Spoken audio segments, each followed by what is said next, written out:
नमस्कार। परम आदरणीय प्रधानमंत्री जी, देश के युवाओं के लिए निरंतर नए रोजगारों का सृजन सदैव ही सरकार की सर्वोच्च प्राथमिकता रही है।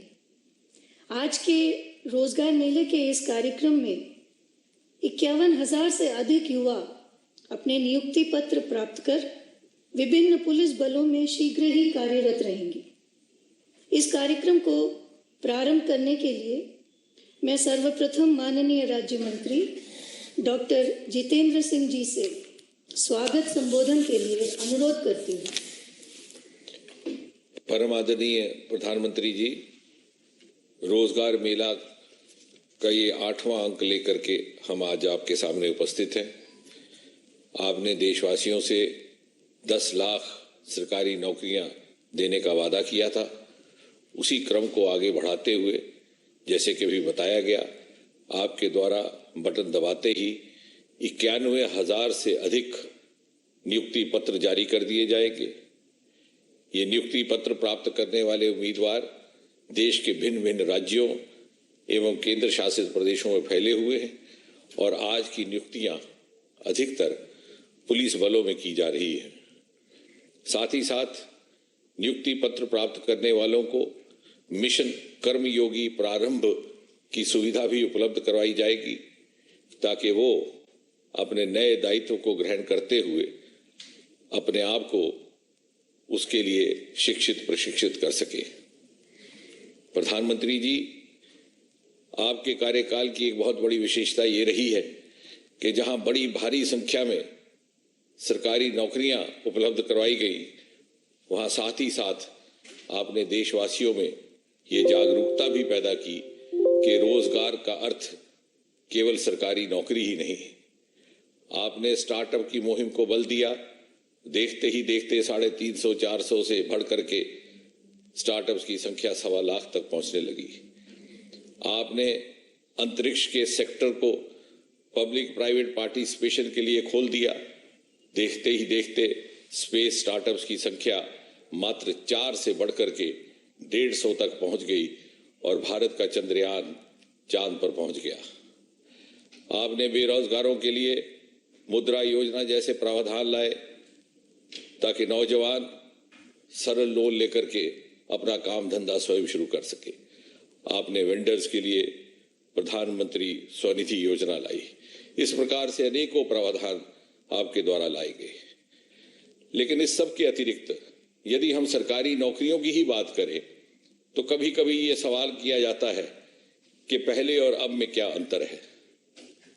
यदि हम आंकड़ों की तरफ नजर दौड़ाएं और यूपीए के कार्यकाल के पहले 9 वर्ष अर्थात 2004 से लेकर के 2013 की तुलना आपके नेतृत्व की एनडीए सरकार के पहले 9 वर्ष अर्थात 2014 से 2023 तक की तुलना करें तो स्पष्ट हो जाएगा कि इसका उत्तर क्या है। यूपीए काल में पहले 9 वर्षों में कुल मिलाकर के जहां 6 लाख नौकरियां दी गई, वहां आपके कार्यकाल में 9 वर्षों में 9 लाख लगभग 60-70% वृद्धि। भारत सरकार में 3 प्रमुख रिक्रूटिंग एजेंसीज हैं, staff selection commission, railway recruitment board और यूपीएससी। यदि हम स्टाफ सिलेक्शन कमीशन की बात करें तो यूपीए के 9 साल के कार्यकाल में केवल 2 लाख नियुक्तियां की गई थी। आपके नेतृत्व में 9 साल में दुगने से अधिक 4,691।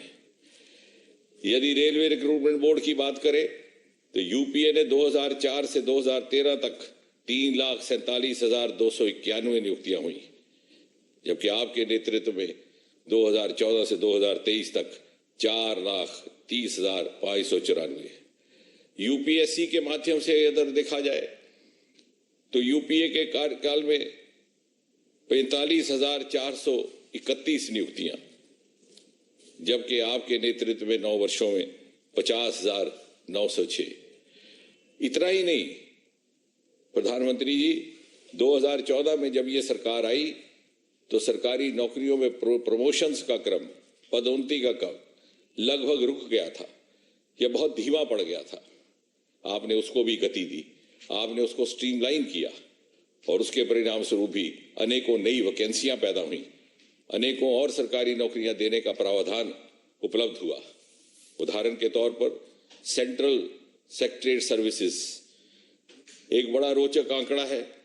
पहले 9 वर्ष में 2004 से लेकर 2013 तक जॉइंट सेक्रेटरी लेवल पर मात्र और मात्र 40 प्रमोशंस की गई थी, लेकिन आपके नेतृत्व में इसी पद पर प्रमोशंस की संख्या 107 यानी 167% वृद्धि।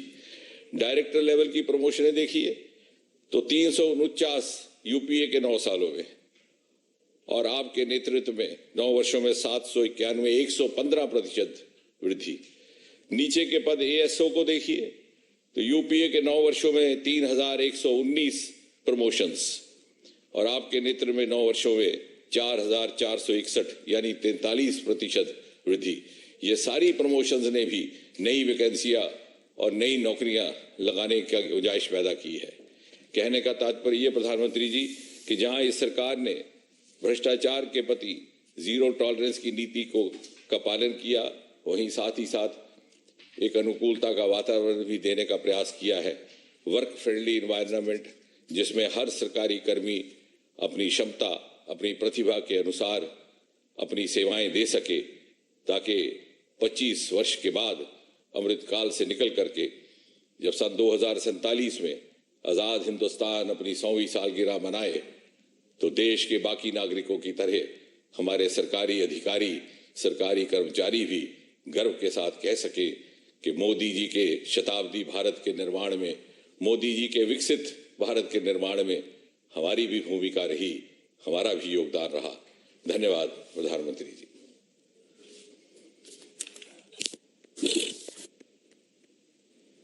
धन्यवाद माननीय मंत्री जी। रोजगार मेले की आज की कड़ी जहां एक और युवाओं के लिए नए अवसरों का संदेश लाई है, वहीं दूसरी ओर सुरक्षा और सुशासन की गौरव यात्रा के संदेश को भी लाई है। अमृतकाल की इस यात्रा को सब तक पहुंचाती प्रस्तुत है एक लघु फिल्म।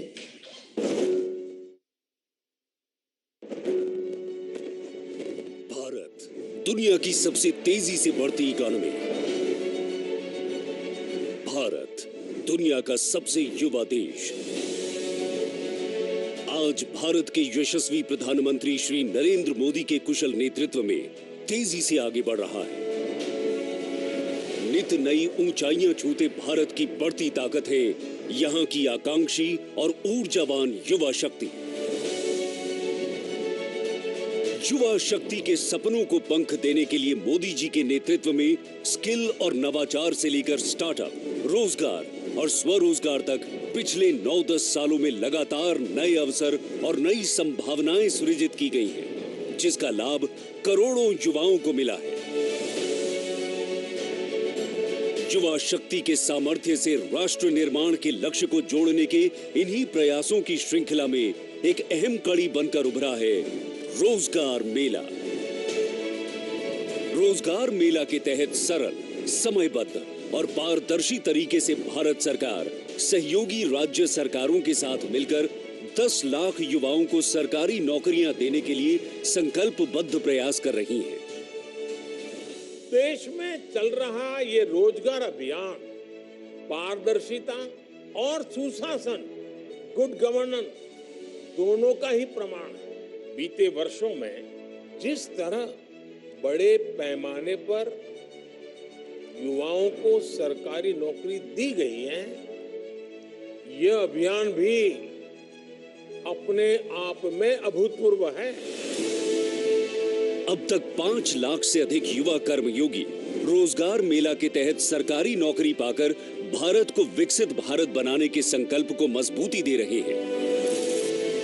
राष्ट्र निर्माण का अहम हिस्सा है सुरक्षा।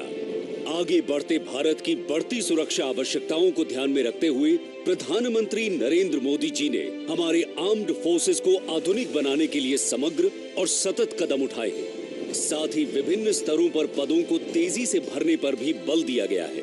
इसी कड़ी में आज रोजगार मेले में 51,000 से अधिक युवाओं को विभिन्न केंद्रीय सशस्त्र पुलिस बलों में नियुक्ति पत्र दिए जा रहे हैं।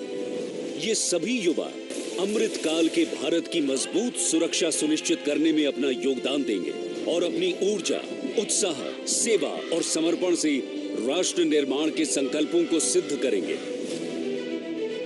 भारत की जहां आज सोच पॉजिटिव है और विकास के लिए अभूतपूर्व उत्साह, और जिसके युवा टैलेंट पर पूरी दुनिया की नजर है, वहां रोजगार मेला जैसे कदम युवा सपनों को सच करने और उनको नेशन फर्स्ट के विजन से जोड़ने का एक सशक्त माध्यम बना है।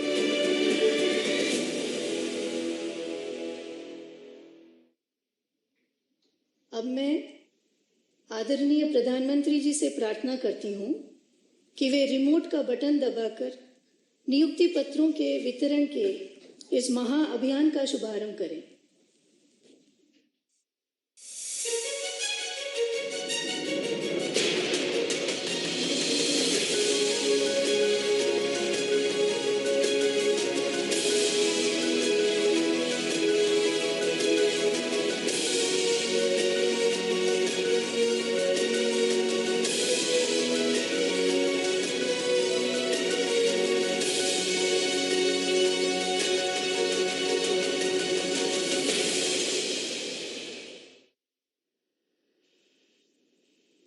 मैं आदरणीय प्रधानमंत्री जी से निवेदन करती हूं कि रोजगार मेले के इस अवसर पर अपने आशीर्वचनों से हम सभी का तथा राष्ट्र की युवा महाशक्ति का पथ प्रदर्शन करें।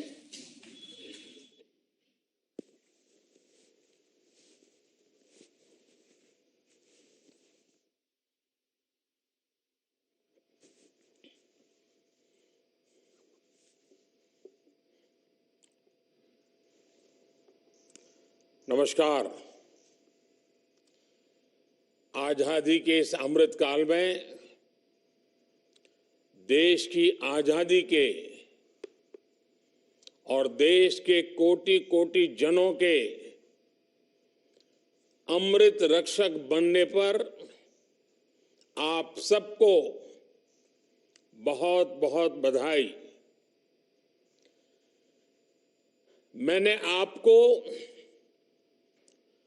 अमृत रक्षक इसलिए कहा क्योंकि आज जिन युवाओं को नियुक्ति पत्र मिल रहा है वो देश की सेवा के साथ साथ देश के नागरिकों की, देश की रक्षा भी करेंगे। इसलिए एक तरह से आप इस अमृत काल के जन और अमृत रक्षक भी हैं। मेरे परिवारजनों, इस बार रोजगार मेला का ये आयोजन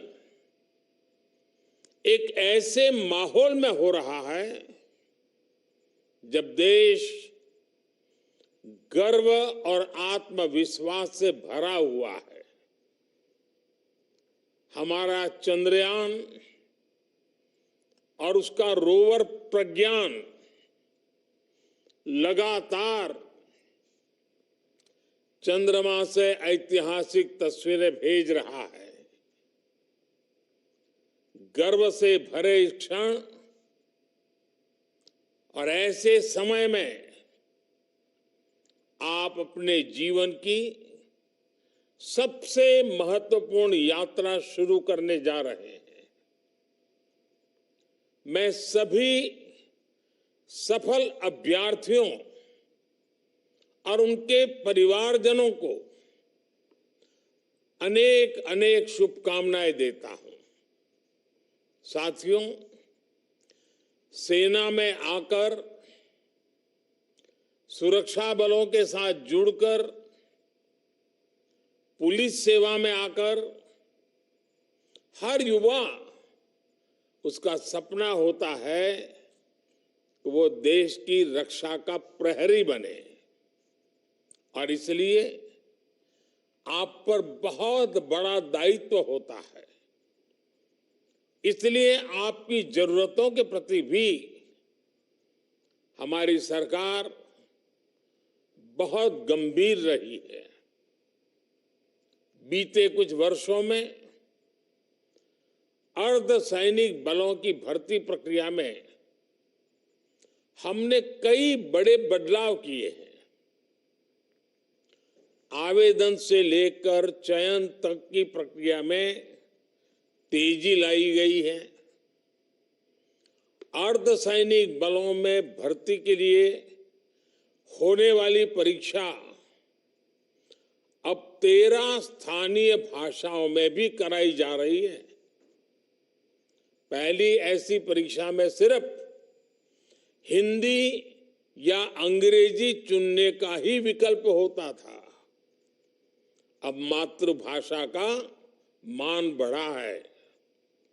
इस बदलाव से लाखों युवाओं के लिए रोजगार पाने के रास्ते खुल गए हैं।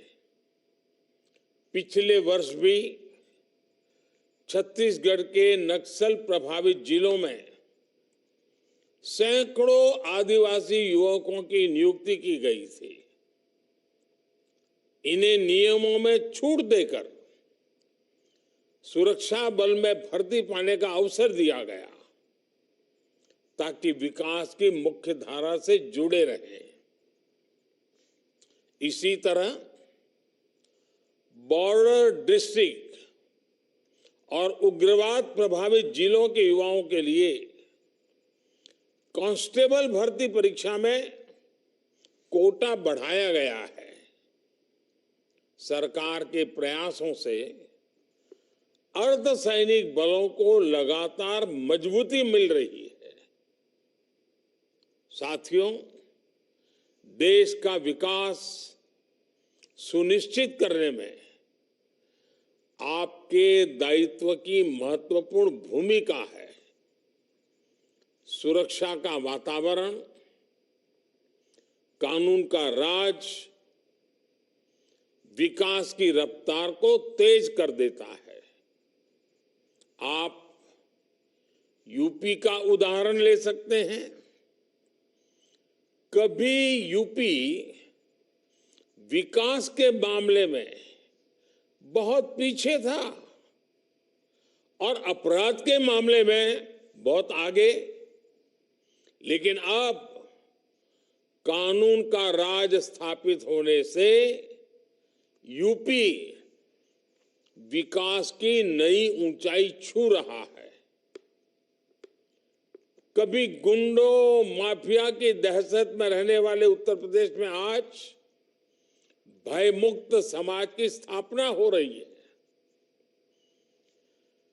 कानून व्यवस्था का ऐसा शासन लोगों में विश्वास पैदा करता है और जब अपराध कम हुआ है तो यूपी में निवेश भी बढ़ रहा है, इन्वेस्टमेंट आ रहा है।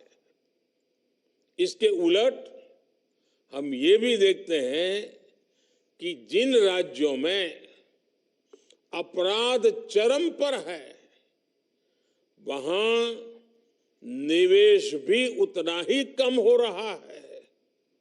सारे रोजी रोटी के सारे काम ठप पड़ जाते हैं।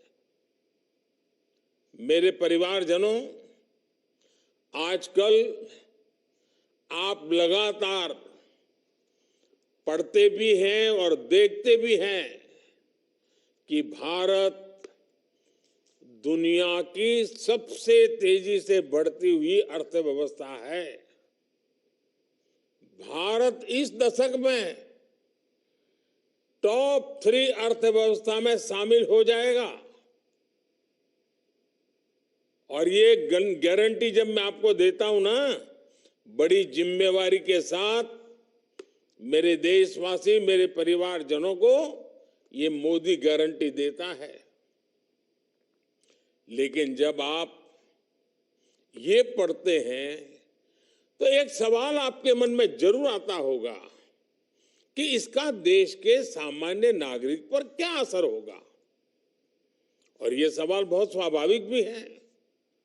साथियों, किसी भी अर्थव्यवस्था को आगे बढ़ने के लिए ये जरूरी है कि देश के हर सेक्टर का विकास हो।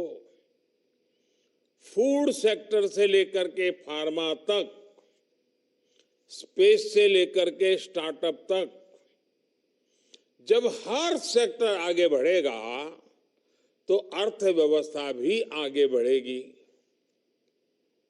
आप फार्मा इंडस्ट्री का उदाहरण ले लीजिए।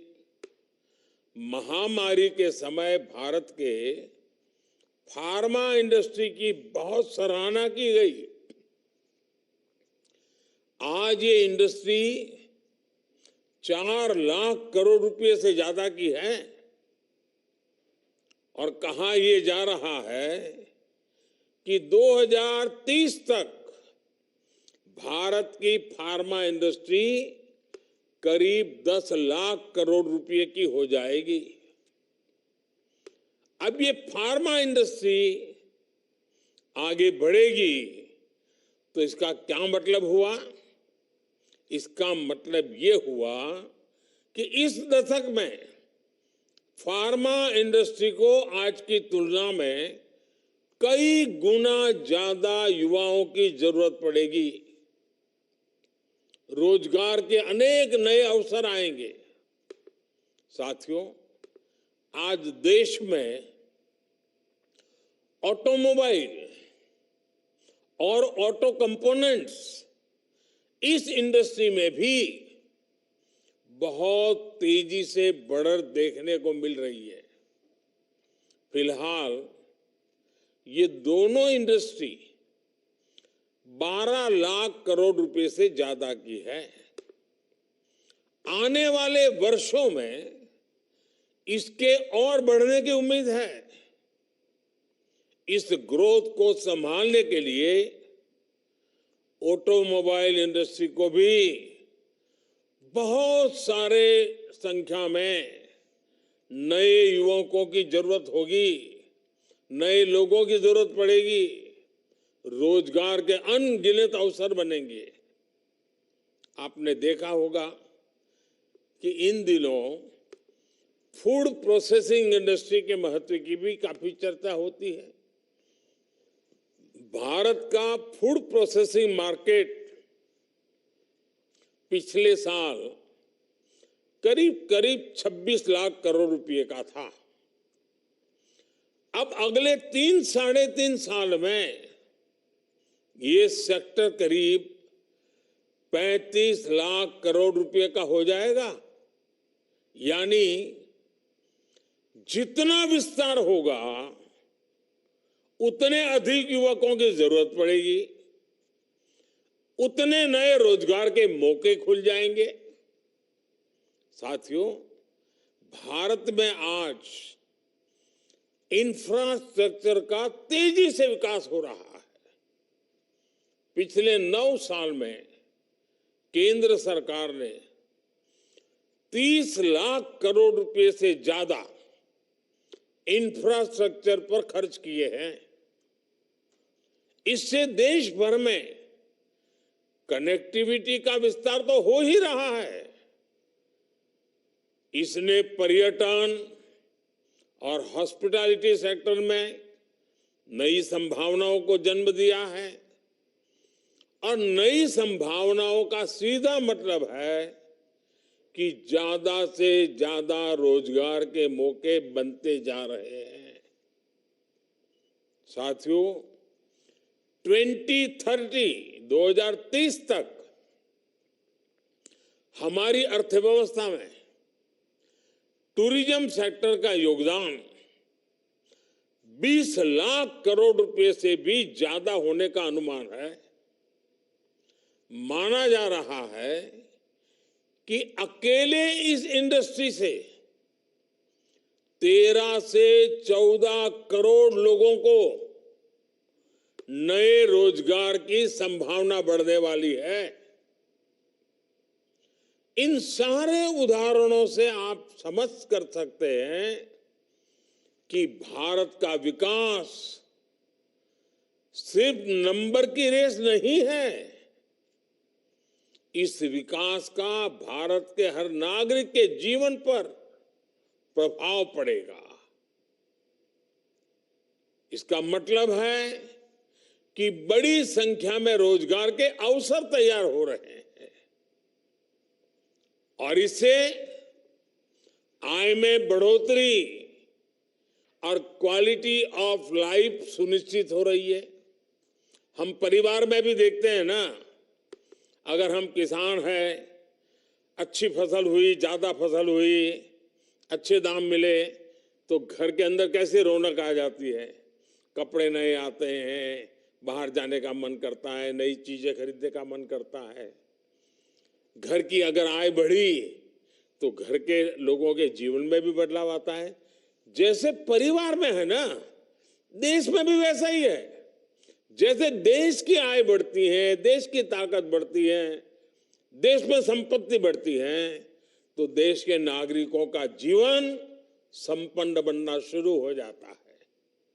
साथियों, पिछले 9 वर्षों के हमारे प्रयासों से परिवर्तन का एक और नया दौर दिखने लगा है। पिछले साल भारत ने रिकॉर्ड एक्सपोर्ट किया।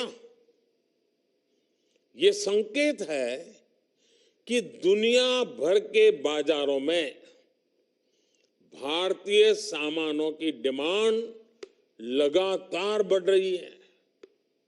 इसका मतलब है कि हमारा प्रोडक्शन भी बढ़ा है और प्रोडक्शन के लिए जो नए नौजवान लगे उसके कारण रोजगार भी बढ़ा है और स्वाभाविक है इसके कारण परिवार की आय भी बढ़ रही है। आज भारत दुनिया का दूसरा सबसे बड़ा मोबाइल फोन निर्माता देश है। देश में मोबाइल फोन की डिमांड भी लगातार बढ़ रही है। सरकार के प्रयासों ने मोबाइल मैन्युफैक्चरिंग को भी कई गुना बढ़ा दिया है। अब देश मोबाइल से आगे बढ़कर दूसरे इलेक्ट्रॉनिक गैजेट्स पर भी फोकस कर रहा है।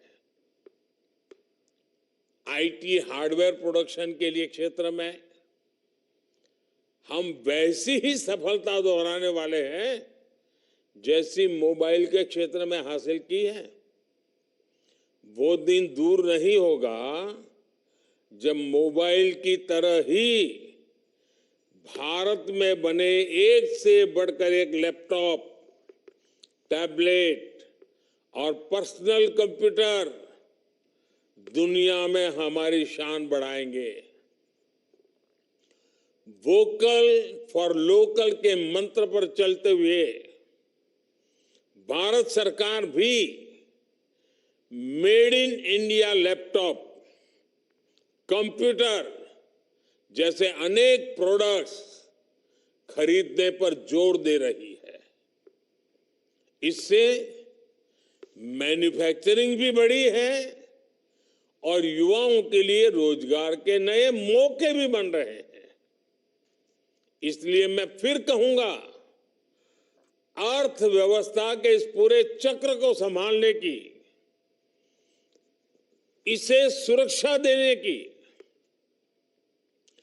बहुत बड़ी जिम्मेदारी आप सभी, जब ये सुरक्षा कर्मी के रूप में आपका जीवन आरंभ हो रहा है, आपका कार्य आरंभ हो रहा है, तो कितनी जिम्मेवारी आपके सर पर है इसका आप भली भांति अंदाज लगा सकते हैं। मेरे परिवारजनों, 9 साल पहले आज के ही दिन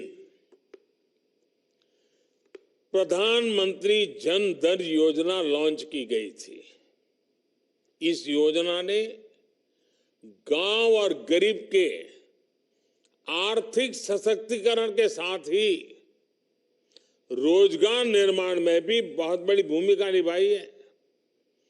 9 साल पहले देश में बहुत बड़ी संख्या में लोगों के पास बैंक खाता ही नहीं था, बेचारों ने बैंक का दरवाजा नहीं देखा था।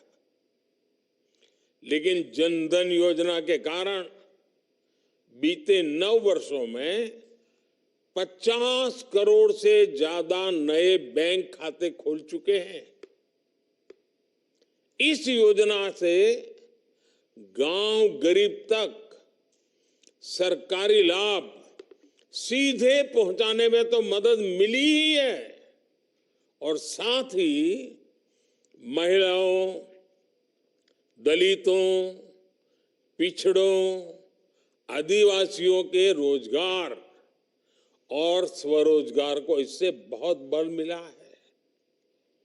जब गांव-गांव में बैंक खाते खुले तो इसके लिए बैंकिंग कॉरेस्पोंडेंट्स के रूप में, बैंक मित्र के रूप में लाखों युवाओं को अवसर मिले।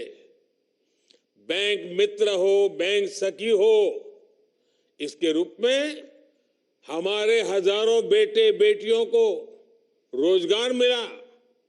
आज 21 लाख से अधिक युवा साथी बैंकिंग कॉरेस्पोंडेंट, या तो कहें बैंक मित्र या बैंक सखी के रूप में गांव-गांव में सेवाएं दे रहे हैं।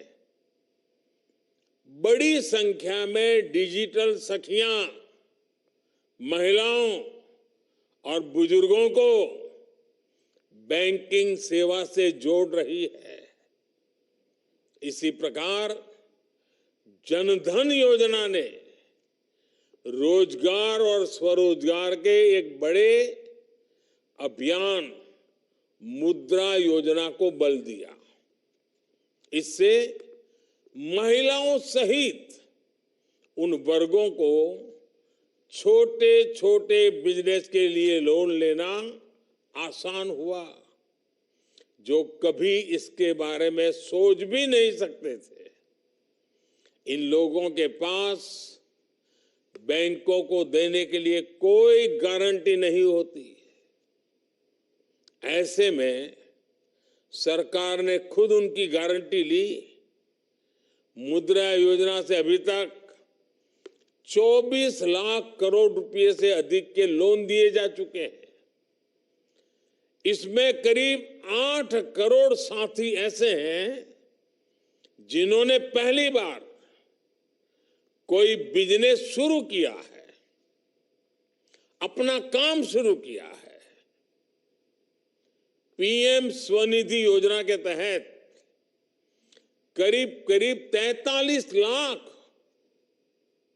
स्ट्रीट वेंडर्स को, रेडी पटरी वाले जो लोग होते हैं ना हमारे, पहली बार बैंकों से बिना गारंटी का ऋण स्वीकृत हुआ है।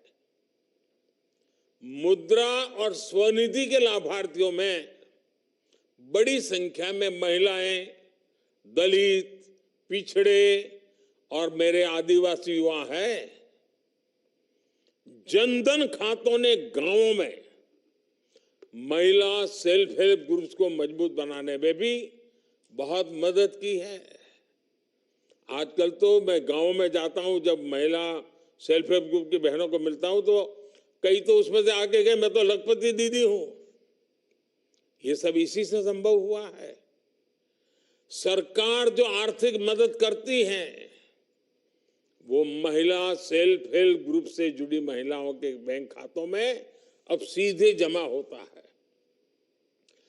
जनधन योजना ने देश में सामाजिक और आर्थिक परिवर्तन को गति देने में जो भूमिका निभाई है वो वाकई हमारी बड़ी बड़ी यूनिवर्सिटीज के लिए अध्ययन का विषय है। साथियों, अब तक रोजगार मेले के अनेक आयोजनों में लाखों युवाओं को मैं संबोधित कर चुका हूं। उन युवाओं को पब्लिक सर्विस या अन्य क्षेत्रों में रोजगार मिला है। गवर्नमेंट और गवर्नेंस में बदलाव लाने के मिशन में आप सभी युवा मेरी सबसे बड़ी ताकत है। आप सभी उस पीढ़ी से आते हैं जहां सब कुछ बस एक क्लिक पर मिल जाता है। इसलिए आप समझ सकते हैं कि लोग हर सर्विस की तेज डिलीवरी चाहते हैं। आप अच्छी तरह जानते हैं कि आज की पीढ़ी समस्याओं का टुकड़ों में समाधान नहीं चाहती, उन्हें स्थायी समाधान चाहिए। इसलिए पब्लिक सर्वेंट्स होने के नाते आपको ऐसे फैसले लेने होंगे, ऐसी जिम्मेवारियां निभानी होगी, हर पल ऐसे तैयार रहना होगा जो लंबे समय तक लोगों के लिए फायदेमंद हो। आप जिस पीढ़ी से संबंध रखते हैं वो कुछ हासिल करने का इरादा रखती है। ये पीढ़ी किसी का फेवर नहीं चाहती, वो बस ये चाहती है कि कोई उनके रास्ते का रोड़ा ना बने। इसलिए पब्लिक सर्वेंट्स के तौर पर आपके लिए ये समझना बहुत आवश्यक है कि सरकार जनता की आकांक्षाओं को पूरा करने के लिए हमेशा जनता की सेवा के लिए है।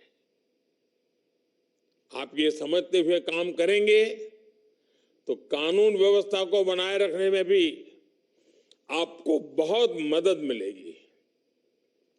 साथियों, अर्धसैनिक बलों में अपनी महत्वपूर्ण जिम्मेदारी को पूरा करने के साथ साथ आप सीखते रहने की प्रवृत्ति को भी बनाए रखें। आप जैसे कर्मयोगियों के लिए आई गॉट कर्मयोगी पोर्टल पर 600 से ज्यादा अलग अलग कोर्सेज उपलब्ध है, सर्टिफिकेट कोर्सेज हैं। 20 लाख से ज्यादा सरकारी कर्मचारियों ने इस पोर्टल पर रजिस्ट्रेशन कराया है। वो ऑनलाइन पढ़ाई कर रहे हैं, परीक्षाएं दे रहे हैं। मेरा आग्रह है कि आप सब भी इस पोर्टल से पहले दिन से जुड़ जाइए और पहले दिन से तय कीजिए मैं ज्यादा से ज्यादा कोर्सेज करूं, ज्यादा से ज्यादा सर्टिफिकेट कोर्स करूं, ज्यादा से ज्यादा सर्टिफिकेट प्राप्त करूं। और आप देखिए, जो सीखेंगे, जानेंगे, समझेंगे, वो सिर्फ एग्जाम के लिए नहीं है, आपके जीवन में उत्तम से उत्तम ड्यूटी करने के लिए है।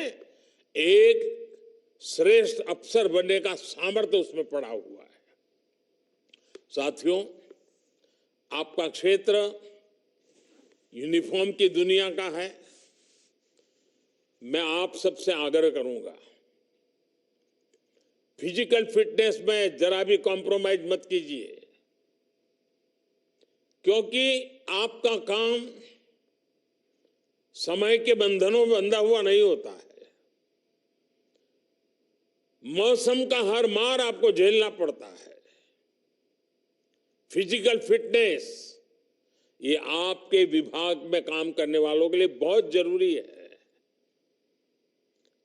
फिजिकल फिटनेस से ही आधा काम तो यूं ही हो जाता है। अगर आपके ढंग से आप खड़े हैं तो कानून व्यवस्था संभालने में कुछ करना नहीं पड़ता है, खड़ा रहना ही काफी हो जाता है। दूसरा मेरा मत है, आपकी ड्यूटी में तनावपूर्ण पल बहुत बार आते हैं। छोटी छोटी बात में तनाव आ जाता है। योगा ये आपके जीवन में नित्य प्रैक्टिस होनी चाहिए। आप देखेंगे एक संतुलित मन आपके कार्य के लिए बहुत बड़ी ताकत देगा। योगा ये सिर्फ फिजिकल एक्सरसाइज नहीं है। स्वस्थ मन के लिए, संतुलित मन के लिए और आप जैसे लोगों की ड्यूटी में तनाव से मुक्त रहने के लिए ये जीवन का हिस्सा होना बहुत जरूरी है। साथियों, देश 2047 में जब आजादी के 100 साल मनाएगा तब आप सरकार में बहुत उच्च पद पर पहुंचे होंगे। ये 25 साल देश के और ये 25 साल आपकी जिंदगी के कितना अद्भुत संयोग है। अब मौका आपको नहीं गंवाना है। अपनी पूरी शक्ति सामर्थ्य जितना उसका विकास कर सकते हैं करिए, जितना ज्यादा समर्पण कर सकते हैं करिए, जितना ज्यादा जन सामान्य के जीवन के लिए अपने जीवन को खपा दे। आप देखिए जीवन में एक अद्भुत संतोष मिलेगा, एक अद्भुत आनंद मिलेगा और आपके व्यक्तिगत जीवन की सफलता आपको संतोष देगी। मेरी आपको बहुत शुभकामनाएं हैं। आपके परिवारजनों को बहुत बहुत बधाई है। बहुत बहुत धन्यवाद।